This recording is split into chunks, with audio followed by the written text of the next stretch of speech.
Hi folks, and welcome back to the plot. Today I've got a bit of a flying visit really, but there's one thing that I keep forgetting to do. There's always things I keep seeing and thinking, oh, I need to do that. But the thing I have forgotten to do is prune the cucumbers. You know, I did that video the other day. I've only got myself to blame about the state of the greenhouse well. I've not actually done anything since I filmed that, so I really do want to give those cucumbers a bit of a prune. Thank you for all the advice. Basically, the summary is prune your cucumbers the same way you do a tomato. Take off all those side shoots. And I've just seen down here the little potato alleyway between the greenhouses. Those potatoes are definitely ready for harvesting, so that's something I want to do very soon. But just a bit of a flying visit today, quickly checking in, checking up on how everything is doing. And one of the most exciting times in the gardening year, the first tomatoes are just looking like they're ripe. So at the end of today's video, I'm gonna treat myself to the first tomato.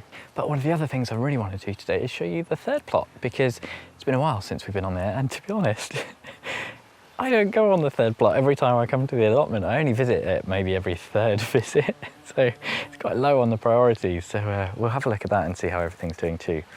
How are those cucumbers doing that I planted though?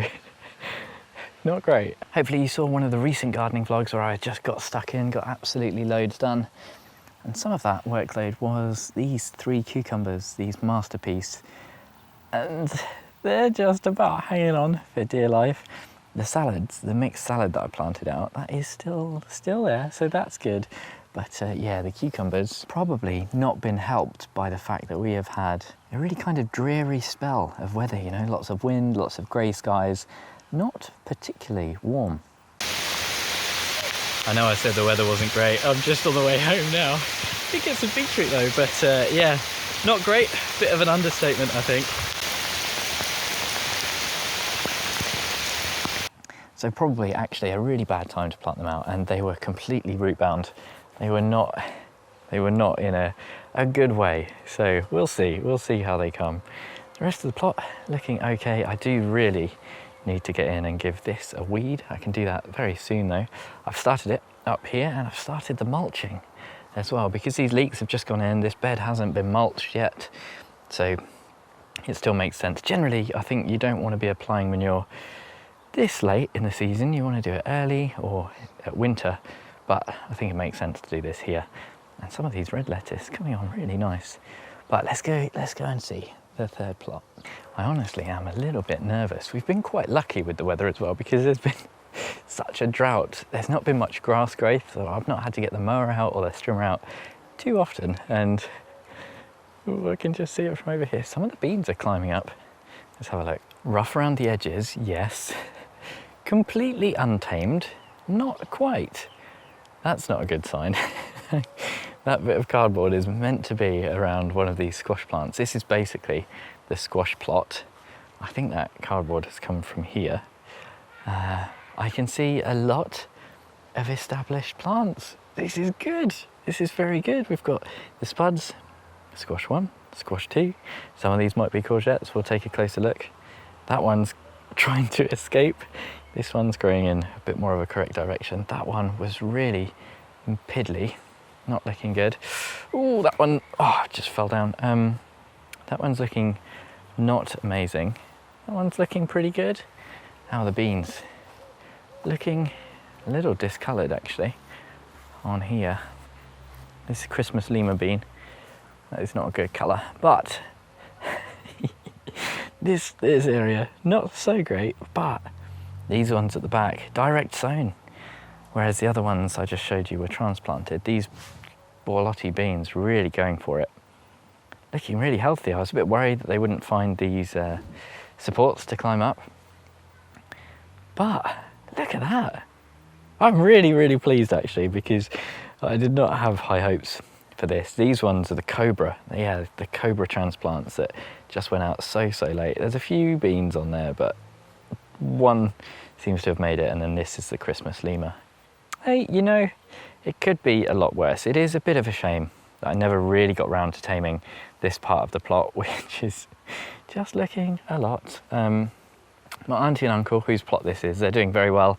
I popped round to see them just the other day, and they're newborn, and they're doing well, but they are as tired as you might expect. This, oh, it's got its first fruit on. This one I think is the courgette, and oh, is the label still here? Yes. One of the grown local seeds, pick and pick courgette. I think they're kind of a small yellow one. Pick and pick as in you keep picking and it keeps giving. I think they do want to be a bit bigger than this though. If you are interested, there's a 10% discount on grown local seeds in the description, so do check that out. What is this? Oh, I thought that was a creature. So that's a good sign. I'm really, really pleased actually that these are getting established. This one I wasn't so sure about. Oh, this is my summer sunburst squash, which is normally a really quick grower. There's a bit of bindweed coming up here. So far, looks like this cardboard mulch is working pretty well, but you can see lots of damage on the stem here, and I'm not sure if that's where it's been rubbing on things. The actual plant itself looking pretty healthy, so we just got to keep an eye out for fruit, really, and keep an eye on the direction that they're growing. Oh, this one, something has had a good dig in here. But thankfully, mercifully, it's just dug next to the root system of the plant. And what we're going to do is just move this one over a little bit. I think there might actually be two here, which is not ideal. And then that one can grow over in that direction. This one, coloration, really interesting. I think this was absolutely tiny and really weak when I put it in. Butterbush squash.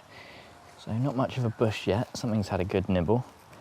To be expected. Hopefully it's going to grow strong. This one has the same thing. A little bit of damage on the stems. It might be slug damage, that. What's this one? Absolutely cannot find a label for this one. And there were a few mysteries that had missed their labels, and of course this one is the one that's going absolutely wild. So what I think I'm going to do is just try and curl this round a bit.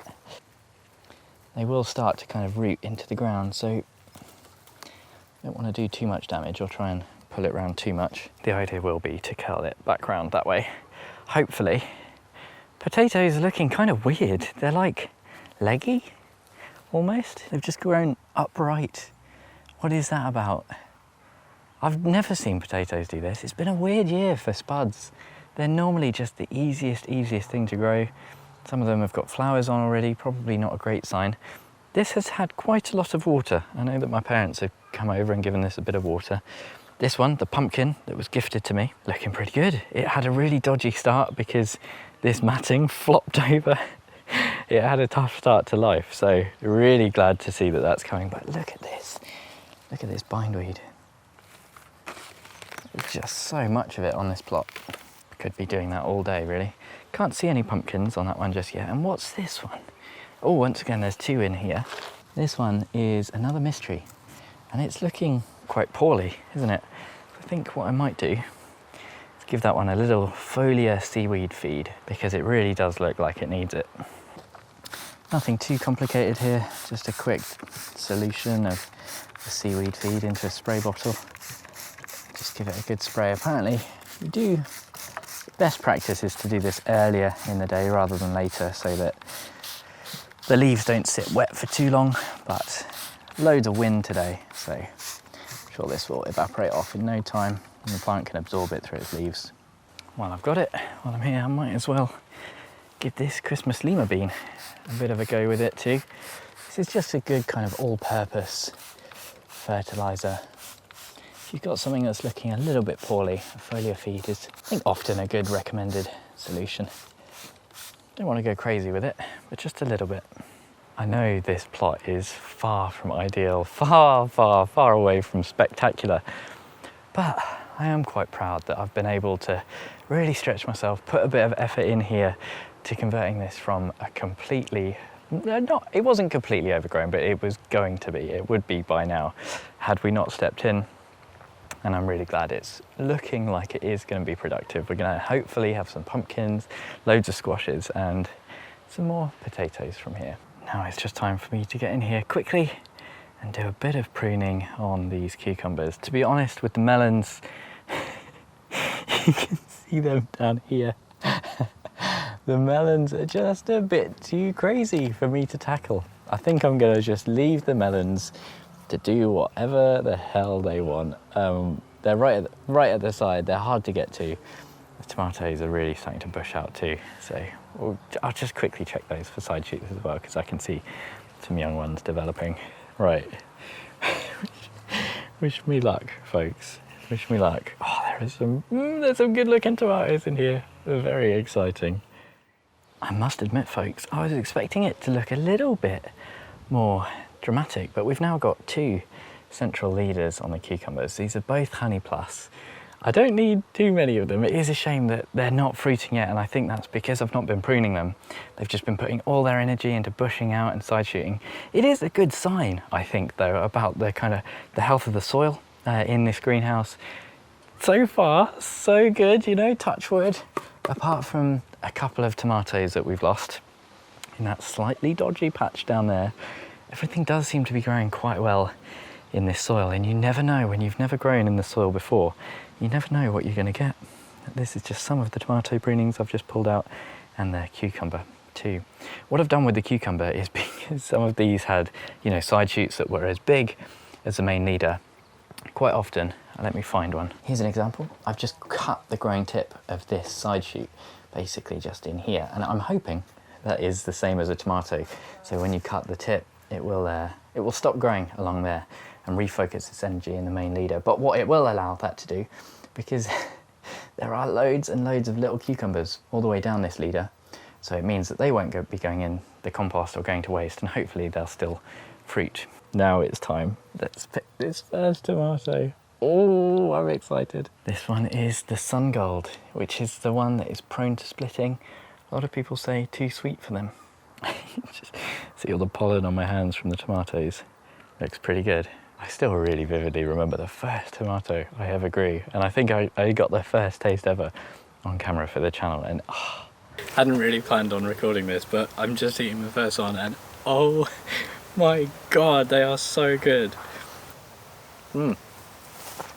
I really regret throughout the years not doing more tomatoes, because there's nothing quite like it. I wish it was a hot day. They're slightly nicer on a hot day. Pretty good. I think a little bit early. Oh, that's a shame. I think just a day or 2 more on the plant and that would be wonderful. People say that this is so sweet. I'm not getting any of that. It is delicious tomato though. That's actually really nice. It's quite balanced. Nice bit of acidity. Oh. That's a little taste of promise, isn't it? Makes me really excited for the next month or so when those tomatoes harvest properly, start cooking off. Thank you ever so much for watching. An extra special thank you to my Chili Pepper tier patrons: Tony, Bill, Pam, Louise, Mel, Michael, Denise, Craig, and Socks in the Garden. Hopefully I'll see you again next time.